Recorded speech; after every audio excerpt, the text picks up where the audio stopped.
Hey everybody, Jonathan Rose.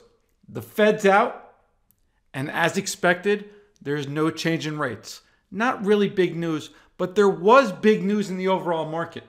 And that was when Trump came out and said that tariffs on Chinese goods will stay for a substantial period of time.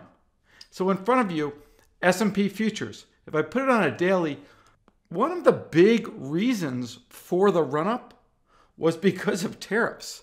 Was because of speculation that tariffs were going to be taken off. But now Trump coming out and saying that we're going to have tariffs on Chinese goods for a substantial period of time sure is opposite to all the press on the rally. So I think that's why we're really selling off. If I open up the S&Ps to a weekly, you could see very simplistic on my charts. The key level that I'm watching for is weekly highs. Weekly highs. These are a little bit higher back here, but it's about 28.17. So for me, 28.14, 28.18, another 28.17, and then all these back here are all 28.19s, 28.18. So massive, massive number. What I think just might happen is I wouldn't be surprised if overnight we gap a little bit lower, and then that 28.18, 28.17 level in the S&P becomes resistance. Let me introduce something to you that for some it may be new. Relative value trading.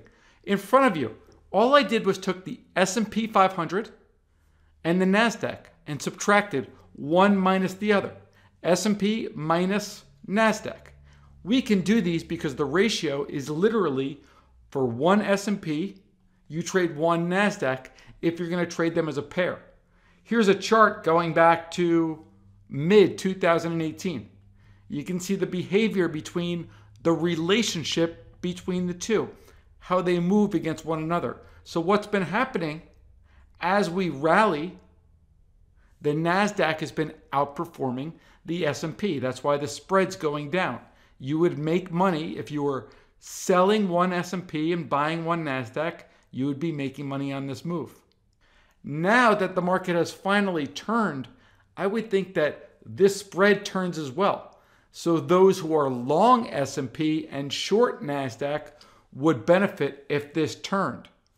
What else does that mean? Well, you can see this has been a trend that's been going on since pretty much the beginning of 2019.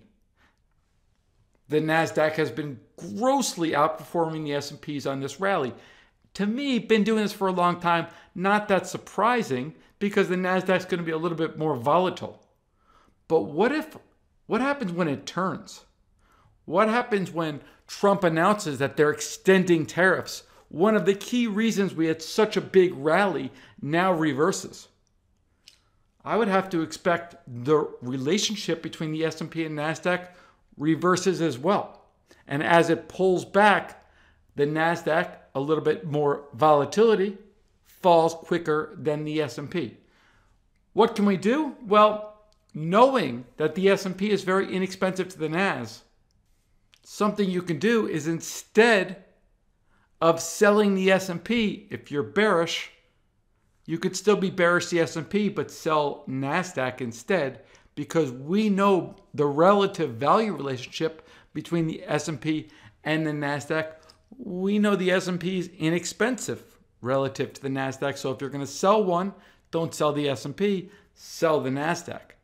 Same thing, if you're bullish, don't buy the Nasdaq. If you're bullish, maybe you want to buy the S&P. S&P is inexpensive relative to the Nasdaq. This is all relative value trading. There's a lot to learn. Any questions, guys? Leave a comment below. I'll answer every question. Hope that helps. Jonathan Rose, Masters in Trading.